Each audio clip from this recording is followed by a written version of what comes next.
এই দেখুন বন্ধুরা, আমি আজ পনির ফ্রাই করব। পনিরটাকে আমি সুন্দর করে কেটে নিচ্ছি। পাতলা পাতলা করে কেটে নেব, নিয়ে মশলা মাখিয়ে ভাজবো। এই দেখুন, আমি এরকম সরু সরু করে কেটে নিচ্ছি, ফিঙ্গারের মতো করে ভাজবো।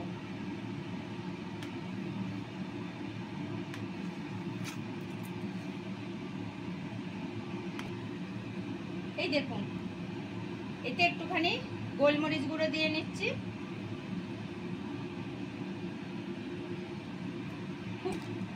একটু কাশ্মীরি লঙ্কার গুঁড়ো দিচ্ছি, কালারের জন্য সুন্দর দেখতে হবে। একটু হলুদ দিয়ে নিচ্ছি, আর একটু গরম মশলা দিচ্ছি।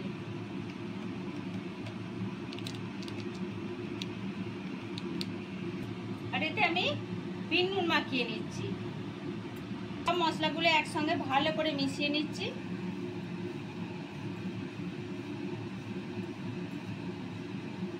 এবার আমি সুন্দর করে এগুলো মাখিয়ে মিনিট 10 রেখে দেবো, তারপর ভাজবো।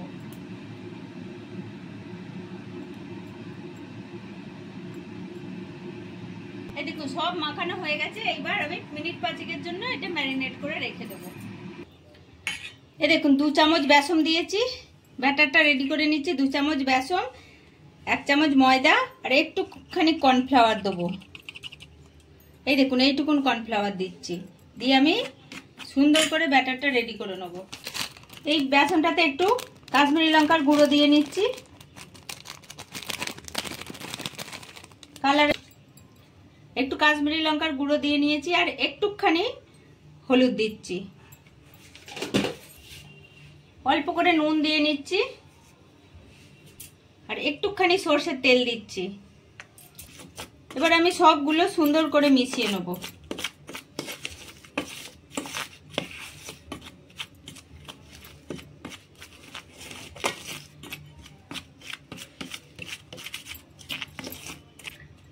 অল্প করে জল দিয়ে আমি এটাকে মেখে নেব।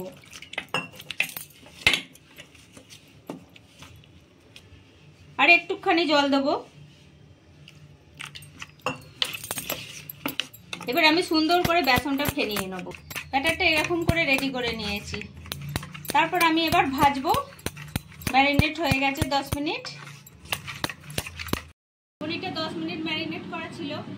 এবার আমি তেল গরম করতে দিয়েছি, তারপর আমি একটা একটা করে ভেজে নেব। তেলটা আমার গরম হয়ে গেছে। এবার এই দেখুন, এরকম করে সুন্দর করে ব্যাটারটা মাখিয়ে নিচ্ছি, নিয়ে এরকম করে তেলে ছেড়ে দেবো। আর দুটো আমি ছেড়ে নিয়ে একসঙ্গে ভাজবো, তারপর আপনাদের দেখাচ্ছি। এই দেখুন, আমি এতগুলো ছেড়ে দিয়েছি। এবার আমি আস্তে আস্তে একটা একটা করে উল্টে দেবো।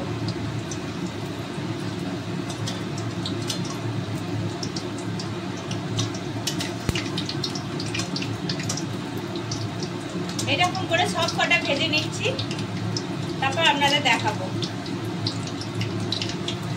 এগুলো আমার হয়ে গেছে। এবার আমি তুলে নিচ্ছি, একটা টিস্যুর উপর তুলছি। যে কটা ছিল সেই কটা আমি ভেজে নিচ্ছি, তারপর আপনাদের দেখাচ্ছি।